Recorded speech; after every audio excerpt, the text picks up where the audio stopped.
नमस्कार मित्रांनो, आमच्या चॅनलवर नवीन असाल तर चॅनलला नक्की सबस्क्राईब करा, म्हणजे तुम्हाला मालिकेचे नवनवीन एपिसोड सर्वात अगोदर पाहायला मिळतील. तर तुला शिपिंग चांगला धडा या मालिकेमध्ये काय घडलं आजपर्यंत आपण बघत आलो की की आजी अक्षराला घरी घ्यायला आलेले आहे आणि अक्षरा आजीसोबत घरी गेली आहे, पण तसं काही घडलेलं नाही आहे. आजी अक्षराला घ्यायला घरी आलेले आहे. अक्षरा शाळेत असते. अक्षराला 4 वाजता फोन येतो. 4 वाजता अक्षराला बोलतात की अक्षरा, आजी तुला घरी घ्यायला घरी गेले आहे, पण तू त्यांच्यासोबत घरी वापस येऊ नको, कारण की जर तू अशीच घरी आली तर भुवनेश्वरी तुझा परत छळ करेल आणि तुला परत घरातून काढण्याचा प्रयत्न करेल, आणि हे तू होऊ द्यायचं नाही आहे. म्हणून तू भुवनेश्वरी समोर काही अटी ठेव, आणि त्या अटीमध्ये तू शाळा माग आणि अधिपतीचं शिक्षण माग, आणि अजून काही अटी माग ज्याच्याने भुवनेश्वरी हादरली पाहिजे, भुवनेश्वरीचं लग्नाचं स्वप्न तुटलं पाहिजे. हा, भुवनेश्वरीने तुझ्या शर्त मान्य करेलच, कारण की तिला लग्न करायचं आहे आणि ती तिच्या त्यासाठी काही करू शकते. म्हणून तू अशा काही अटी माग ज्याने तुझी पूर्तता होईल, आणि ते पण कॉन्ट्रॅक्ट पेपरवर साईन करून घे, म्हणजे भुवनेश्वरी त्यात अडकेल.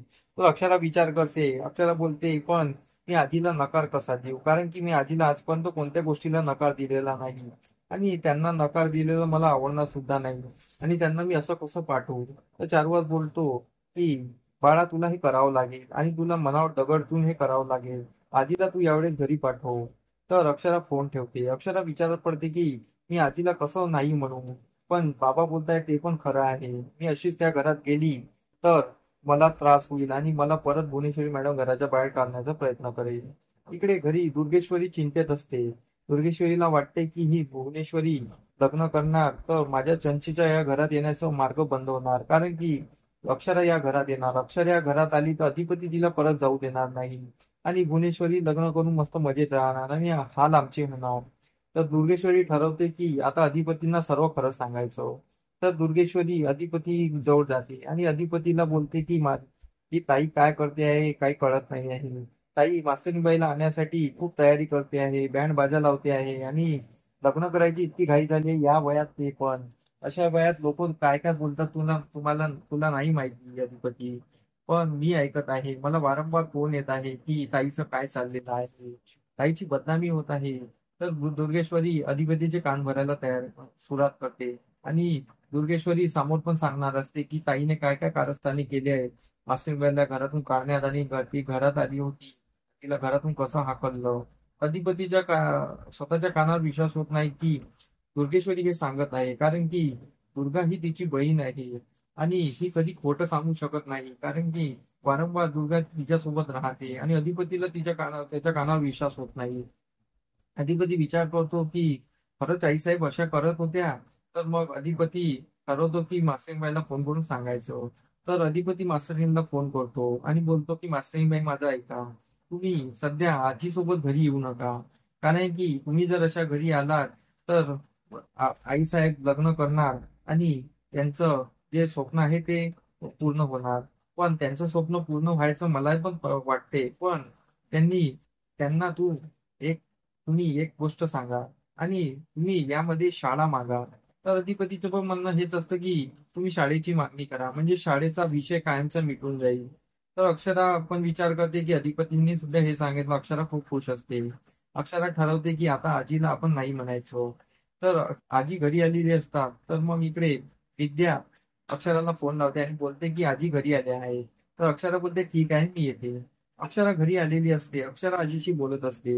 अक्षरा बोलते, आजी बोला ना, काय झालं. तर आजी बोलते, मी तुला न्यायला आलेली आहे, भुवीने तुला घरी बोलवलं आहे आणि तुझ्यासाठी जंगी स्वागत करायची तयारी केलेली आहे, तू घरी चल. तर अक्षरा बोलते, आजी पण मी तुमच्यासोबत येऊ शकत नाही. अक्षराचे बाबा चिडून बघत असतात. अक्षराच्या बाबांना अक्षरा तिथे जावं असं वाटत नसतं. तर आजी बोलते, पण तुला तिथे यायचं आहे ना, आणि मी तुला न्यायला आली आहे, सर्व ठीक होत आहे ना, तू चल ना. तर अक्षरा बोलते, नाही मी येणार, मला यायचं आहे त्या घरात, पण माझ्या काही अटी आहे, मी त्या तुम्हाला लिहून देते आणि तुम्ही भुवनेश्वरी मॅडमला द्या, मी तुम्हाला असं सांगू शकत नाही. तर आजी नाराज होते आणि आजी निघून जाते. तर आजीला वाटतं की अक्षरा माझ्यासोबत आलेली नाही आहे, आणि मी भुवीला दिलेलं वचन पूर्ण केलेलं नाही आहे. माझ्या मुलीचं मी लग्न जोडू शकली नाही आहे. माझ्या मुलीचं लग्न टळलेलं आहे, तेही माझ्यामुळे. तर आजीला खंत वाटत असते. आजी घरी आलेली असते. आजी भुवीला सांगते की अक्षरा आलेली नाही आहे, कारण की मी तिला खूप पटवण्याचा प्रयत्न केला. पण अक्षराचं म्हणणं आहे की मला भुवी सोबत बोलायचं आहे, मला भुवनेश्वरी मॅडम सोबत बोलायचं आहे आणि मला त्यांच्यासमोर काही अटी ठेवायच्या आहे. तर तिला तुझ्याशी बोलायचं आहे, काही अटी सांगायची आहे, तेव्हाच ती घरी येणार. तर भुवी खूप चिडलेली असते. भुवी बोलते की मासेनींना इतका माज आलेला आहे, ती एवढं करून सुद्धा ते घरी आलेली नाही, म्हणजे तिला खूप माज चढलेला आहे. तिला मला खालचं दाखवायचं आहे, नीचा दाखवायचा आहे, म्हणून ती अशी वागत आहे. भुवनेश्वरीला खूप चिड आली असते. भुवनेश्वरी बोलते की आता काही करून मला मासेनीला घरी आणायचं आहे. पण दुर्गेश्वरीचा प्लॅन सुद्धा असतो की मासेनी घरी आली नाही पाहिजे. अधिपतीच्या मनात असतं की मासेनी घरी आली पाहिजे. तर समोरील भागात आपल्याला हेच पाहणं रंजक ठरणार आहे की अक्षरा अशी चाल करणार आहे की भुवनेश्वरी गुडघ्यावरून अक्षरासमोर त्या अटी पूर्ण करणार आहे आणि भुवनेश्वरीचं लग्न लागणार आहे. आणि असाच काही मालिकेचा शेवट सुद्धा असणार आहे, हे आपल्याला समोरील भागात कळणारच आहे. तर आमचा एपिसोड कसा वाटला आम्हाला कमेंट करून नक्की सांगा. आमचा एपिसोड तुम्हाला कसा वाटला हे आम्हाला कमेंट करून नक्की सांगा. आम्ही तुमच्यासाठी नवनवीन एपिसोड घेऊन येत राहू.